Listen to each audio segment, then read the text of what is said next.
Assalamualaikum warahmatullahi wabarakatuh. Bismillah. Alhamdulillah. Wassalatu wassalamu ala sayyidina wa maulana Muhammad Rasulillah wa ala alihi wa sahbihi wa man tabi'a sunnatahu wa jama'atah min yaumina hadha ila yaumil ba'ti wan nahdah. Ashabal fadilah hadratil muhtaramin, sadat ulama wal masyayikh, ashabal ma'ahid, ashabat turki sufiyah, wabil khusus sahibil fadilah hadratil syekh Kiai Haji Nurul Huda Jazuli atalallahu baqa'ah tukhran lana wal ummah, hadratil syekh Kiai Haji Anwar Iskandar, Wakil Rais Am, Pengurus Besar Nahdlatul Ulama. Kalau saya bodolan kalau saya. Kiai Haji Zulfa Mustafa, Wakil Ketua Umum PBNU. Hadratis Syekh Kiai Haji Abdullah Kafa Bimahrus Ali, Rais Syuriah PBNU. Kiai Haji Subhan Makmun, juga Rais Syuriah PBNU. Gus Ali Masyhuri, jangan diundang Gus, sudah ketuaan jangan.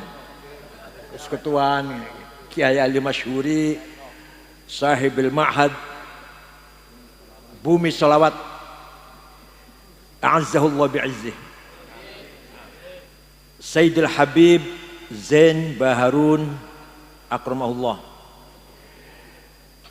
Baqil usratil ariqatin nabilah fi hadzal ma'adil falah min dzurriyyati al-maghfurlah Mbah Kiai Jazuli atallahu baqahum fi sihatin daimah. Para pejabat pemerintah yang hadir, para tokoh partai politik, sadati wa sayyidati anisati ashabi wa zumalai abnai wa banati ayyuhal hudur. Yang paling berjasa besar, yang paling memiliki daurun muhim dalam mengembangkan peradaban Islam adalah para ulama. Bukan politisi, bukan konglomerat, bukan para raja, bukan para amir, para sultan, tapi para ulama. Maka sudah sewajarnya kita mensyiarkan haulnya para ulama. Merupakan alaqah ruhaniyah antara kita yang masih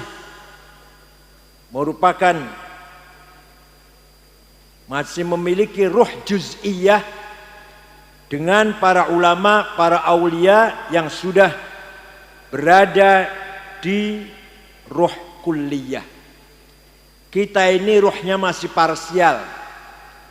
Para solihin, para aulia sudah berkumpul menjadi ruh universal bersama arwahnya para anbiya, para mursalin. Nah, kita yang masih parsial ini harus sering komunikasi alaqah ruhaniyah dengan para beliau-beliau yang sudah berkumpul menjadi arwah universal. Insyaallah kita nanti pada saatnya kita akan meninggal dunia, kita akan menjadi bersatu dengan arwah universal. Bersama arwahil anbiya wal mursalin, arwahil ulama was solihin, terutama sekali ulama ahli sunnati wal jamaah. Para ulama yang paling berjasa besar. Islam tanpa ulama, tanpa pesantren, hanya namanya doang.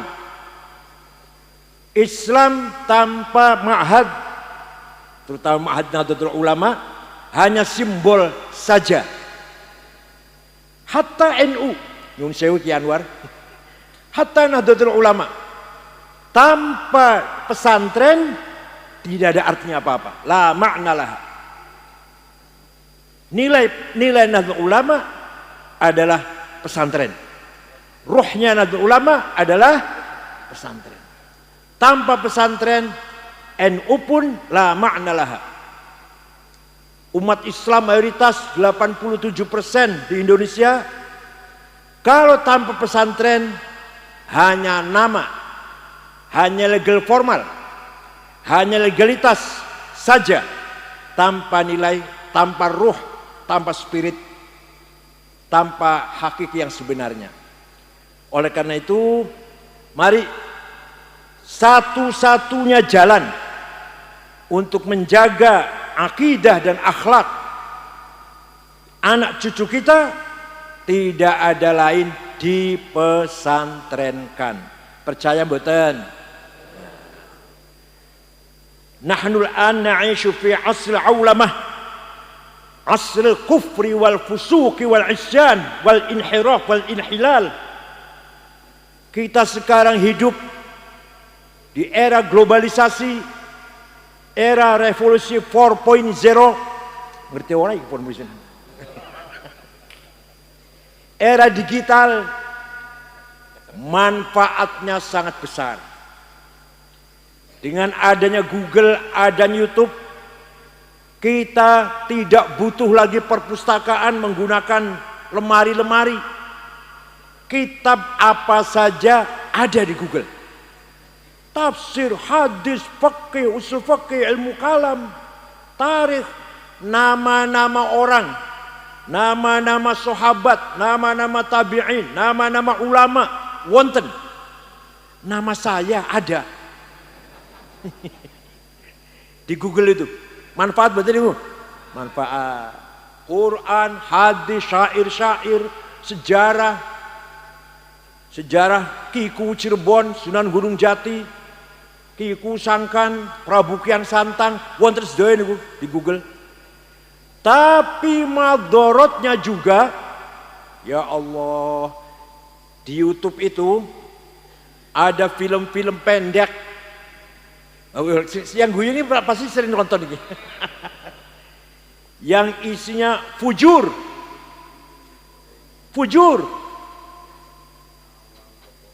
penyimpangan. Monggo Kiai Marzuki, Masya Allah, Ketua NU Wilayah Jawa Timur. Wal fusuk,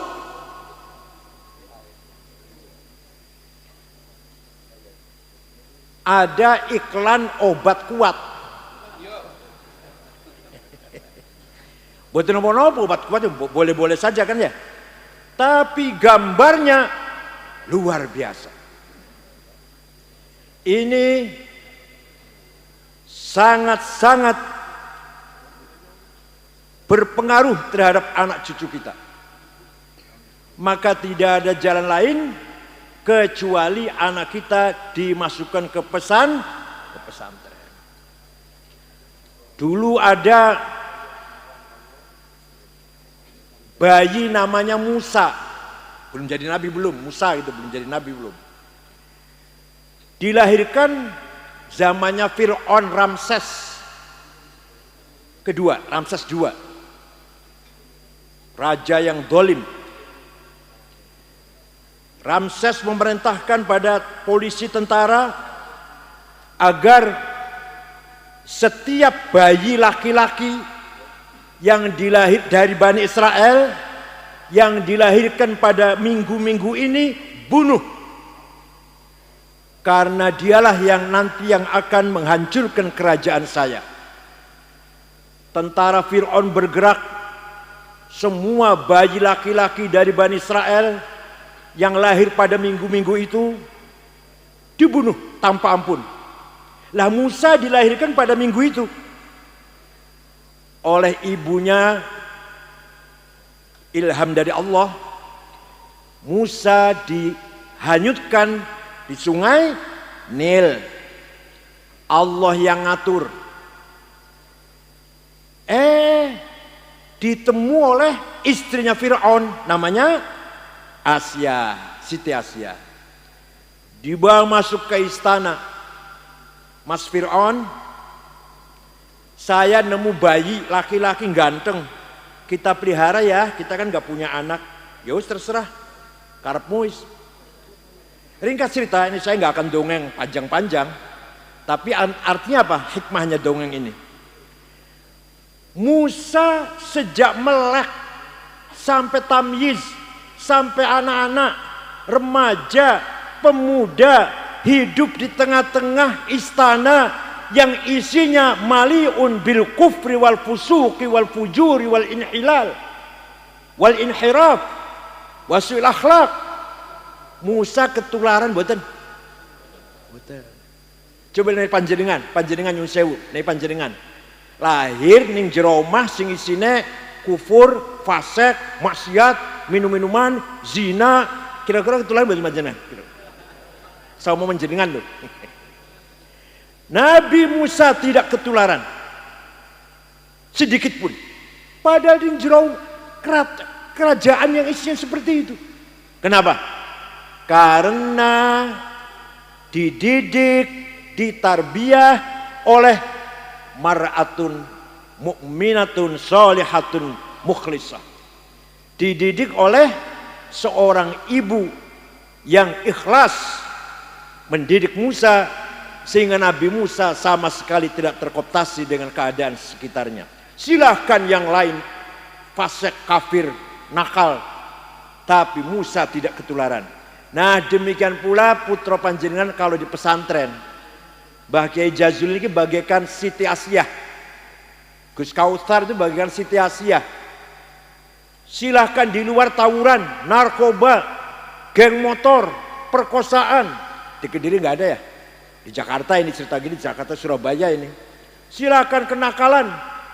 Tapi putra panjenengan yang di pesantren Al-Falah Ploso, insya Allah tidak akan ketularan dengan keadaan sekitarnya pesantren ini.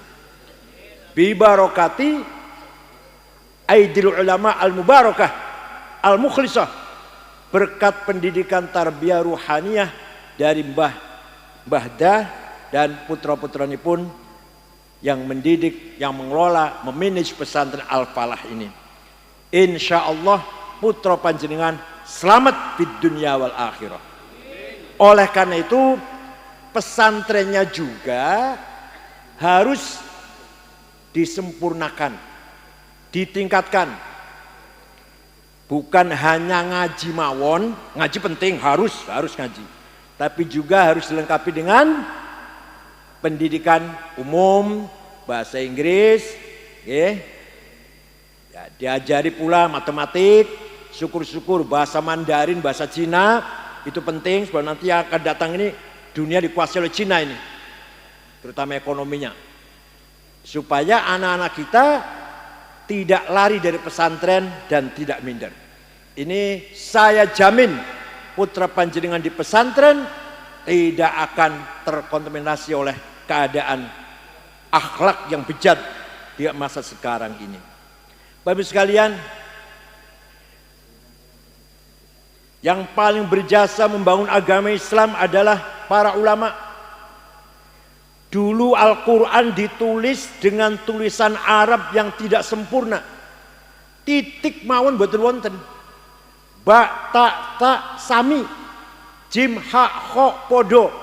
Dal, nggak ada bedanya. Ro, zai, sama. Bisa baca nggak sama kira-kira?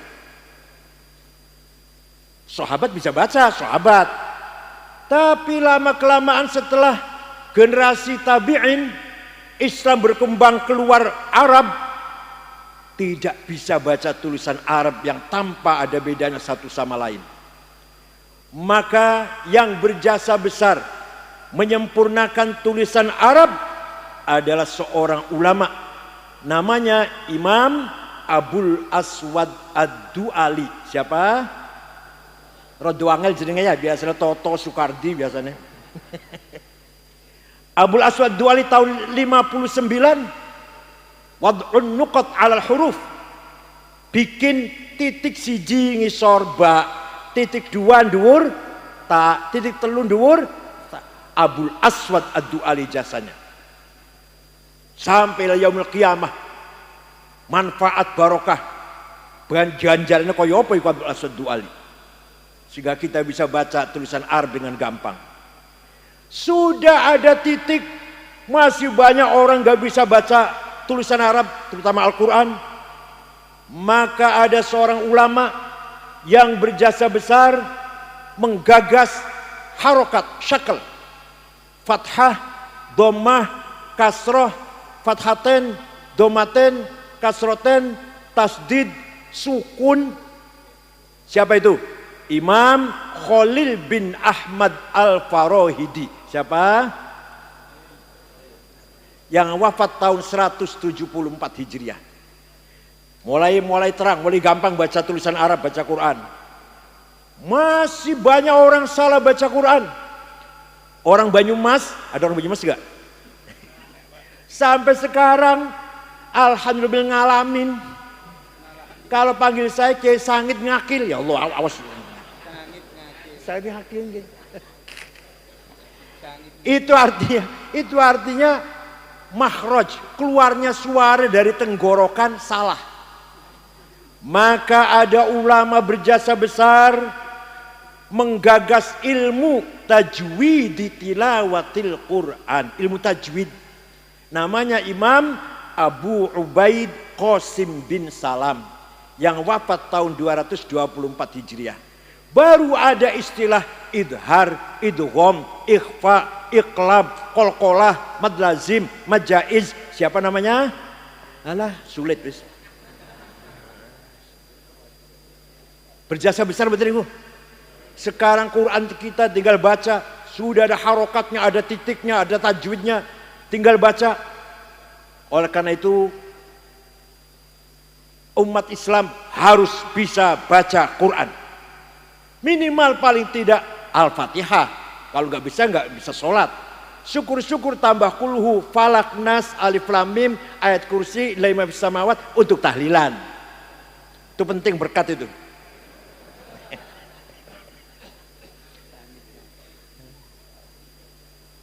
Pesantren modern kayak apapun, pesantren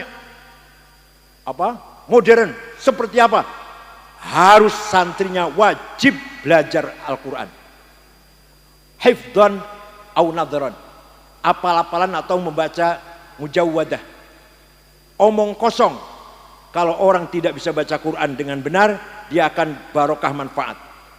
Di Jakarta banyak orang ceramah pinter, enak pidatonya, ceramahnya, begitu mengeluarkan dalil Quran berantakan tajwidnya. Rubba qari'il Quran wal Qur'anu yal'anuh. Banyak orang mengeluarkan ayat Quran, jangankan dapat pahala, bahkan mendapat laknat dari Al-Quran karena bacanya tidak pakai tajwid. Jangan Kanjeng Nabi mboten wonten ilmu tajwid. Berarti bid'ah itu. Iya bid'ah. Memang bid'ah. Tapi ente nggak akan bisa baca dengan benar kalau tanpa bid'ah ilmu tajwid. Mau benar baca Quran harus pakai bid'ah ilmu tajwid. Paham betul? Dilayani ya jane yo mboten pantes, ora usah. Jane ora isyura ranting lho sing menjawab kaya ngoten niku. Ada lagi orang baca Quran, innallaha bari'um minal musyrikin wa rasulih. Salah. Allah tidak melindungi orang musyrik dan tidak melindungi Rasulnya. Salah. Yang benar, innallaha bari'um minal musyrikin wa rasulah. Allah tidak melindungi orang musyrik dan Rasulullah pun tidak melindungi orang musyrik. Kalau Rasulullah, Allah dan Rasulullah tidak melindungi orang musyrik. Kalau Rasulih, Allah tidak melindungi orang musyrik dan tidak melindungi Rasulullah. Maka lahirlah ilmu nahu, grammar. Ilmu nahu digagas oleh Imam Amr bin Qumbur yang terkenal dengan panggilan Imam Sibaweh. Kita tinggal belajar saja ilmu nahu, insya Allah kita bisa baca kitab kuning, kita bisa baca tafsir, baca hadis dengan alat ilmu nahu. Wis ono ilmu nahune, tinggal ngaji tok wis. Masya Allah, orang ngarang meneh Imam Sibawe ngarang, jenengan kita tinggal pakai menggunakan. Berjasa mboten Imam Sibawe? Berjasa. Ada lagi Khalifah Umar bin Abdul Aziz tahun 99 Hijriah gelisah melihat banyak sekali hadis palsu, hadis bohong. Qala Rasulullah padahal enggak, bohong. Maka Umar bin Abdul Aziz memanggil ulama namanya Syihabuddin Roma Hurmuzi. Siapa? Nangkanya apa? Nanti pulang nggak? Lupa semua ini sudah. Syekh, bisa nggak bikin ilmu cepat? Ilmu metode menseleksi hadis, mana yang sahih, mana yang nggak sahih. Insya Allah bisa. 1 minggu jadi ilmunya. 1 minggu. Sudah jadi khalifah, ya Amir Mukminin, 1 minggu. Lahirlah ilmu namanya ilmu mustalahul hadis. Hadis sahih kalau memenuhi syarat 4, muttasil, thiqah, dobit, adil. Kurang 1 turun derajatnya hasan, kurangnya akeh turun do'if. Do'ifnya maktu, muqata, mursal, mu'allal, mungkar, makdub dan seterusnya. Ilmu ngeten iki adanya di pesantren. Di luar pesantren mboten bakal wonten ilmu kados ngeten iki. Paham mboten? Oleh karena itu sekali lagi yang paling berjasa membangun peradaban Islam, thaqafah Islamnya, wal hadar Islamnya adalah para ulama, para kiai, para ustaz asatid di pesantren. Ada lagi, banyak kalau cerita ilmu banyak. Imamuna Asy-Syafi'i Abu Abdullah Muhammad bin Idris bin Abbas bin Uthman bin Syafi' bin Musayyab bin Ubaid bin Abdul Yazid bin Abdul Muttalib. Lahir kota Gaza, Palestina tahun 150 Hijriah, wafat di Fustot, Kairo, Mesir tahun 204. Jadi usianya Imam Syafi'i hanya 54 tahun, tua saya. Saya 70, Masya Allah. Kulo kali Ki Al-Masyri tua kulo loh, tua kulo. Ki Al-Masyri masih 6 nih, masih sudah 5 masih. Kulo 70. Ayah saya meninggal 70. Gus Dur meninggal 70. Nah kulo sekarang 70. Ya semeh lah, kira-kira meh separuh. Imam Syafi'i menerima surat dari Gubernur Abdurrahman Al-Mahdi. Siapa namanya gubernurnya? Gubernur Mawaro An-Nahr, Transoksania, Asia Tengah lah, Afghanistan di sekitarnya lah. Isinya surat, kita ketua PKB, Partai Kebangkitan Bangsa, cawapres. Pokoknya yang ada Pak Muhaiminnya itu yang kita pilih.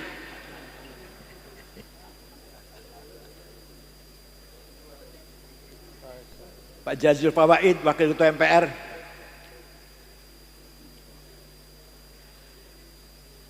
Gubernur kirim surat pada Imam Syafi'i bertanya, Syekh, bagaimana caranya memahami syariat Islam yang benar? Imam Syafi'i memanggil muridnya namanya Rabi' bin Sulaiman Al-Muradi. Siapa? Alah, biasa Dodo, Edi, Cecep. Rabi', uktub ar-risalah. Ayo kita tulis surat membalas pertanyaan Gubernur Abdurrahman Al-Mahdi. Imam Syafi'i dikte imla, Rabi' bin Sulaiman Al-Muradi menulis. Akhirnya suratnya Imam Syafi'i berjumlah 300 halaman. Muga-muga ono kiai sing nulis surat 300 halaman. Itulah kitab Ar-Risalah. Panjenengan nate ngimpi ndelok nate. Itulah cikal bakal awal mula ada ilmu namanya ilmu usulul fiqh, metode memahami syariat Islam. Isinya antara lain, niki ringkas mawon, niki ringkas sekali. Kalau rinci 2 tahun, ya Allah dikira gampang apa? Kalau ente gubernur ingin paham agama Islam, syariat Islam, pertama harus paham ayat-ayat Al-Quran. Muhkamah, mutasyabihah, mutlaqah, muqayyadah, ammah, khassah, hakiki, majazi, nasikhah, mansukhah. Pun ngoten mawon. Sudah paham Quran belum cukup, harus paham hadis. Karena Quran sangat umum. Quran perintah sholat, aqimus sholah 60 kali. Tapi Quran tidak menyebutkan berapa kali sholat itu. Namanya apa sholat itu, ada nggak di Quran? Sholat itu 5 kali. Namanya duhur, asar, maghrib, isya, subuh. Wonten di Quran? Tenan? Pernah baca Quran?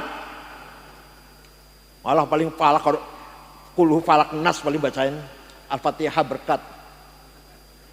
Kalau panjenengan baca Quran awal sampai akhir, tidak akan menjumpai penjelasan bahwa sholat itu 5 kali, namanya duhur, asar, maghrib, isya, subuh.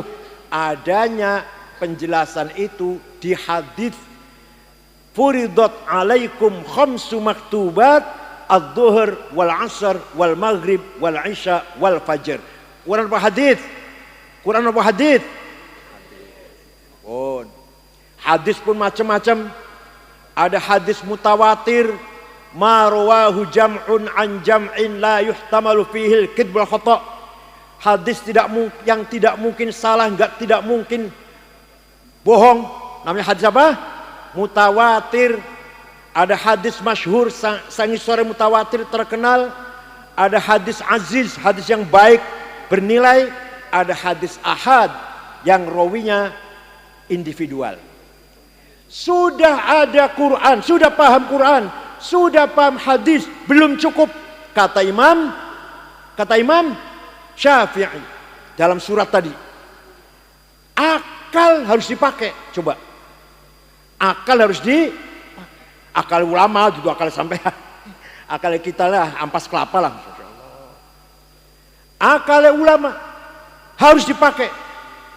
Akal ada 2. Akal kolektif rame-rame namanya ijma, konsensus. Apa namanya? Ada akalnya ulama sendiri-sendiri namanya qiyas. Dengan adanya ijma dan qiyas, akalnya ulama, maka menghasilkan ilmu namanya ilmu fikih. Apa namanya? Jadi ilmu fikih itu adalah hasil akalnya ulama melalui metode ijma dan qiyas. Paham boten? Makanya kalau ada orang tidak menggunakan ijma dan qiyas, yang gak akan ngerti ilmu fikih. Ilmu fikih itu adalah buah dari akalnya ulama, metodenya namanya ijma dan qiyas. Paham boten? Mantep boten dadi wong NU? Dadi wong Ahlussunnah wal Jamaah mantep boten? Melu kiai pesantren mantep boten? Insyaallah. Oleh karena itu Imam Syafi'i berjasa besar, luar biasa. Bahkan imam-imam yang besar, al-ajilla, al-kibar, taklid pada Imam Syafi'i. Imam Ghazali, faqih, usuli, mutakallim, mufakkir, filsuf, sufi. Hebat badan. Taklid dari Imam Syafi'i. Imam Bukhari yang hafal hadis 600.000 dengan sanadnya, taklid pada Imam Syafi'i. Imam Muhammad Umar Fakhrazi yang punya karangan tafsir Mafatihul Ghaib 36 jilid, Al-Matalibul Aliyah 5 jilid, Al-Mahsul fi Al-Usul 4 jilid dan lain-lain, taklid pada Syafi'i. Ente baru SAG nggak mau taklid, Masya Allah. SAG, perguruan tinggi Islam swasta, dosennya sering mencret, dia sering bolos. Bayar 15 juta di wisuda, SAG. sarjana alam, nggak mau taklid ijtihad. Masya Allah, ijtihad, nggak usah taklid. Kalau ente tidak taklid Imam Syafi'i, contohnya Syafi'i lah, ente tidak akan tahu rukunnya sholat berapa. Arkanus sholat sab'ata asyar. Itu kata siapa itu? Kata Imam Syafi'i. Rukunnya sholat piro tidak ada dalam Quran dan hadis. Itu baru sholat ini, baru bab sholat ini. Kalau ada orang sholat, saya tanya, Ustaz, ente sholatnya baik sekali, belajar dari mana? Wah, saya belajar langsung dari Quran dan hadis. Wallahi, demi Allah, bohong. Kalau ada orang ngaku bisa sholat dari Quran dan wallahi, bohong. Tidak usah taklid, langsung Quran dan hadis saja. Sini. Hadis yang paling nomor 1, hadisnya siapa? Imam Bukhari. Saya juga tahu, mantan ketua umum PBNU, masa nggak tahu? Hadis nomor 1 hanya Imam Bukhari. Tapi ente nggak tahu, Imam Bukhari yang hebat hadisnya itu muridnya Imam Syafi'i, goblok. Ya Allah. Indah jasa-jasa diantara jasa para ulama dalam rangka membangun peradaban Islam, membangun budaya Islam, kemajuan agama Islam. Islam tidak akan maju dengan demo. Islam tidak akan bangkit dengan takbir, nggak akan bangkit tuh, nggak. Habis ratusan miliar itu 212. Takbir, apa bangkit Islam? Apa semakin kuat Islam? Islam tidak akan bangkit. Wa dararu syar'i mimman nasaruhu la bi tariqih akbar mimman ta'ana fih. Bahayanya terhadap agama Islam yang diakibatkan dari orang yang membela Islam dengan cara yang salah lebih bahaya daripada orang yang memusuhi Islam. Sekalian terang. Tapi kalau kelihatannya membela Islam dengan cara yang la bi tariqih, dengan cara yang tidak syar'i, lebih bahaya daripada orang sekalian memusuhi Islam. Paham boten? Jadi ada yang terlibat ya? 212 ada ya? Ada yang berangkat dari Jakarta, ada ya? Ada ya? Enggak ada ya? Sebelah sana ada ya? Saya satu-satunya orang yang terang-terangan mengatakan 212 bukan kebangkitan Islam. Kenapa? Karena sholatnya di Monas, tidurnya di masjid. Coba kalau sholatnya di masjid di Monas, masih mending nih. Mau kemana mas? Mau ke Jakarta. Akan apa? Sholat Jumat. Di mana? Di Monas. Dan nanti malam tidurnya di mana? Di masjid. Itu kebangkitan Islam itu.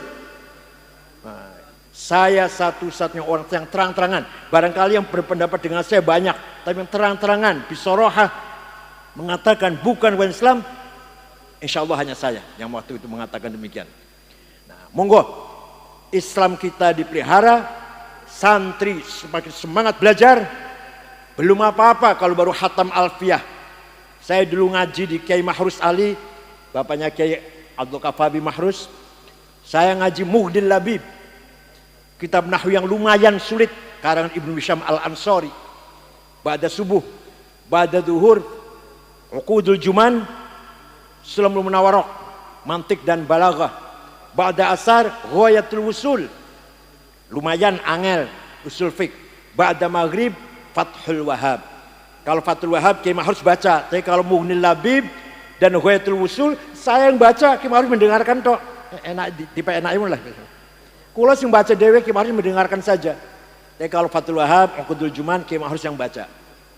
Oleh karena itu santri-santri Ploso harus selalu menambah ilmu. Tidak boleh merasa cukup dengan apa yang telah dihasilkan sementara sekarang. Khatam Alfiyah, khatam Fathul Mu'in belum cukup. Ngoten nggih?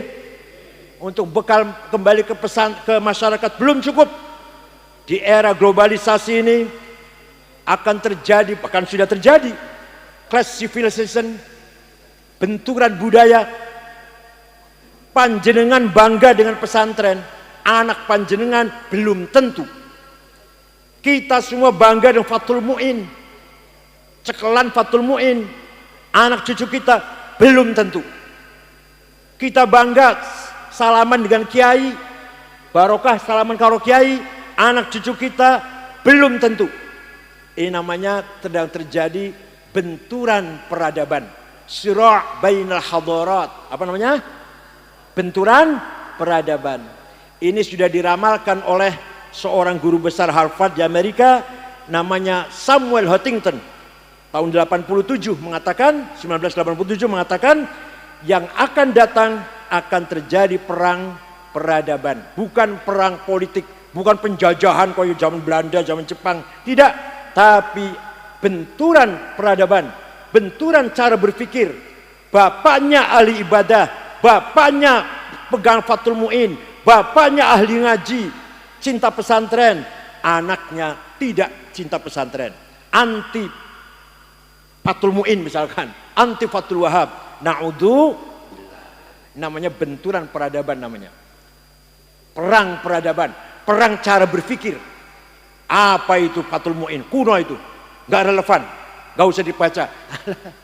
Apa itu Fathul Wahab? Ngabis-ngabisin umur, usia, baca Fathul Wahab gak ada gunanya. Ini akan terjadi seperti itu dan sekarang sudah terjadi seperti yang diramalkan oleh Samuel Huntington, guru besar dari Harvard pada tahun 1987. Monggo, prinsip-prinsip Ahlussunnah Jamaah dipelihara. Saben malam Jumat baca barzanji, harus hafal-hafalan. Siap? Kiai, ustadz, pengurus NU nek mau coba barzanji jangan disediakan kitabnya. Kalau ada pengurus NU khatib syuriah atau khatib baca barzanji masih moco, jangan diamplopin, suruh pulang naik ojek, jangan diantar. Mimbar di masjid jangan dikasih buku khutbah. Kalau ada kiai atau ustadz pengurus NU khutbah masih moco, jangan dipakai lagi. Apa bedanya SAG karo keluaran pelosok, keluaran Lirboyo kalau khutbah masih moco? Paham mboten? Manaqib Syekh Abdul Qadir Jailani apal, khutbah nikah apal, talqin mayit apal. Siap? Kalau enggak apal, enggak usah jadi syuriah. Oh, jadi amplopin. Wa amma taifad'u taqifan falam yuhsinu bil ijabati qirah wa gharaw bihi sufaha wal abida fasabbuhu bi alsinatin badiyah wa ramawhu bil hijarati hatta khudibat bid dima'i na'ala thumma 'ada ila makkah hazina fasalahu malakul jibali fi laki ali hadha wal asabiyyah faqala inni arju an yukhrijallahu min aslabihim man yatawalla atirillahumma qabrahul karim bi'arfin syadiyyin min salati wa taslim Allahumma sholli wa sallim wa barik alaih. Diamplopin, hafal kan? Burdah harus hafal. Burdah harus hafal. Ya Allah.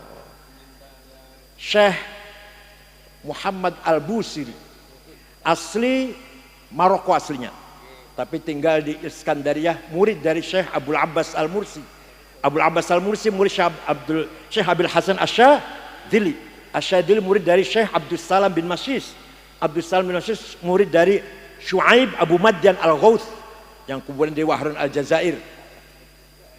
Nah, suatu ketika setruk 1 bulan Al-Busiri ini ngimpi jumpa dengan Rasulullah SAW. Panjenengan sering ngimpi jumpa Rasulullah panjenengan? Sering? Ditanya gak jawab. Jenengan sering jumpa Rasulullah? Dereng. Jumpa gendruwo? Setelah mimpi beliau matur, Rasulullah, saya sakit 1 bulan gak bisa jalan. Saya punya keinginan menggubah syair qasidah yang isinya memuji-muji engkau. Ya silakan. 1 minggu jumpa lagi, sudah jadi Rasulullah. Coba saya ingin dengar dibaca. Setelah dibaca selesai, fatabassama Rasulullah sallallahu alaihi wasallam. Kanjeng Nabi tersenyum. Wa masaha jasadahu, dilus-elus badannya, diusap-usap, fata'affa fauran, sakitnya sembuh. Mana itu syairnya? Amin tadakuri jiranim bidhi salami mazatta dam'an jara min muklatim bidami am habbatir rihu min tilqa'i kadhimatin wa awmadal barku fi dhalma'i min idami fama li 'ainayka in qulta fahamata wa ma li qalbika in qulta stafiq yahimi ayahsabus sabbu annal hubba munkatimu ma baina munsajimin minhu wa muttarimi laulal hawa lam turik dam'an ala talali wala arikta li dzikril bani wal alami fakaifa tunkiru hubban ba'da ma syahidat bihi alaika udulud dam'i wassaqami. Alumni pelosok harus hafal burda. Setuju? Amin tadakuri jiranim bidi salami mazad tadam'an. Kenapa kau selalu menangis tiada henti-hentinya sampai air matamu bercampur darah? Apa karena engkau kangen rindu pada perempuan yang ada di dusun Dhi Salam? Atau karena engkau teringat suatu hari siang angin bertiup kencang di desa Kadhimah? Atau engkau teringat suatu malam gelap gulita berkilat di desa Idham? Kenapa kamu kurus kering, gak enak makan, gak enak tidur, gelisah? Kenapa engkau selalu menangis, kelihatan sekali bekas air matamu di dua pipimu? Pasti kamu lagi gendeng. Pasti kamu lagi kena asmara, mabuk cinta.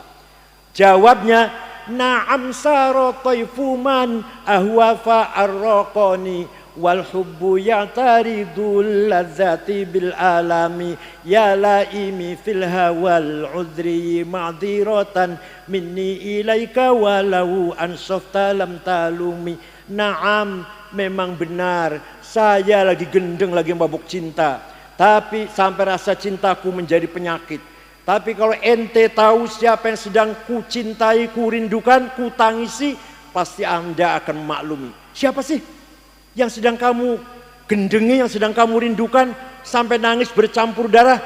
Yang sedang ku rindukan, yang sedang ku tangisi adalah Muhammadun Sayyidul Kaunaini wa Thaqalaini wal Fariqaini min urbin wa min ajami nabiyunal amirun nahi fala ahadu abarra fi qawli la minhu wala na'ami huwal habibul ladzi turja syafa'atuhu likulli hawlim minal ahwali muqtahim da'a ilallahi fal mustamsikuna bihi mustamsikuna bihablin ghairi munfasimi faqan nabiyina fi khalqin wa fi khuluqi falam yudanuhu fi ilmin wala karami wa kulluhum min rasulillahi multamisu gharfan minal bahri aw rashfan minad diyami.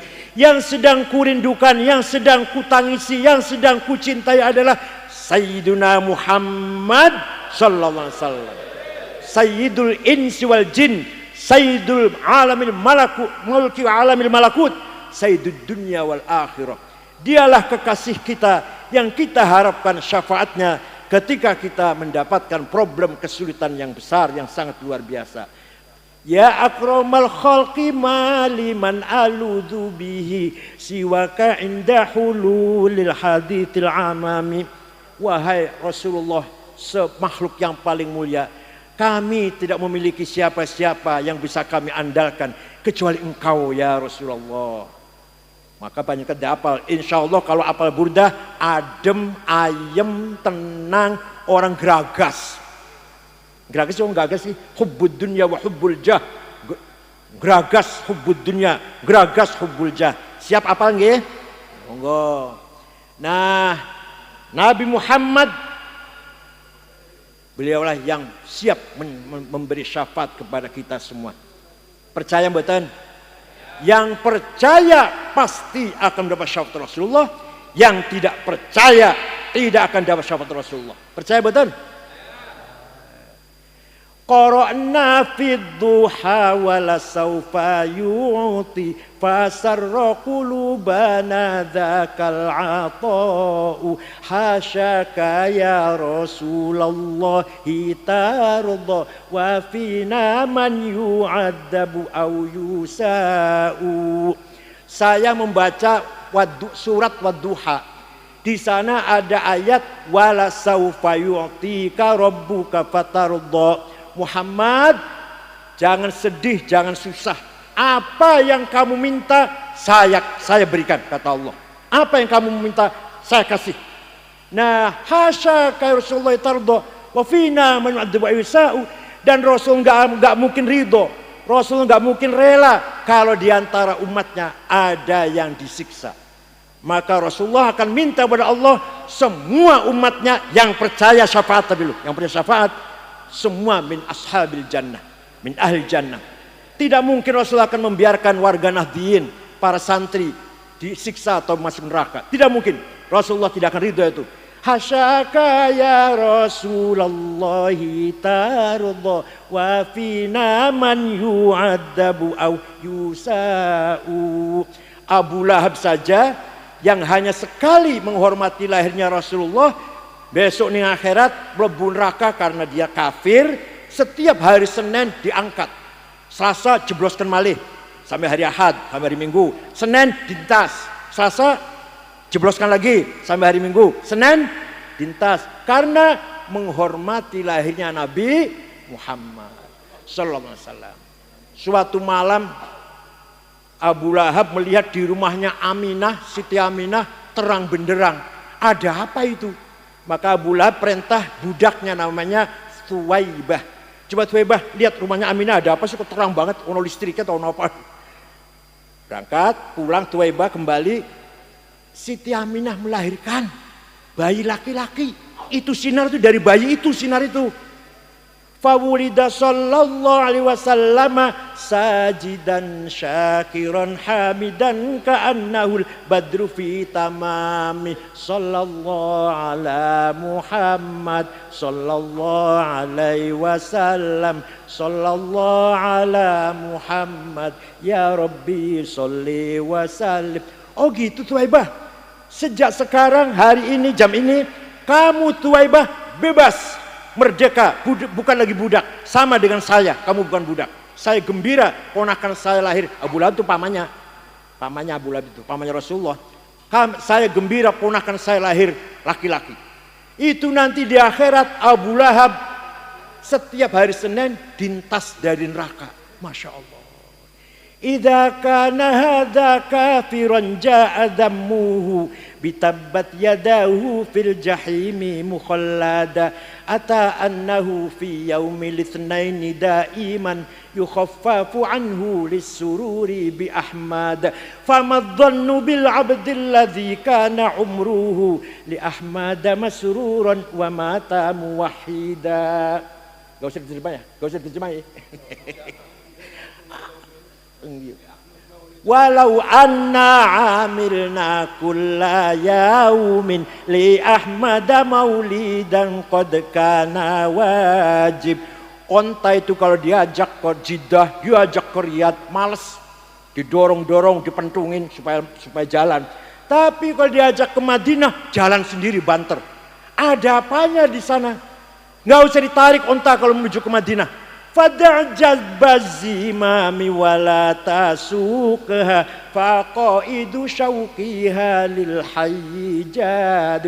Rindu ingin cepat datang ke Madinah, enggak usah ditarik-tarik, enggak usah dipentungin. Ada apa di Madinahnya? Onta sampai rindu. Watilkal kubbatul khadra wa fiha nabiyyun nuru yajlul ghayahib. Syukran wa dumtum fil khair barakati wan najah. Wallahu a'lam. Wassalamualaikum warahmatullahi wabarakatuh.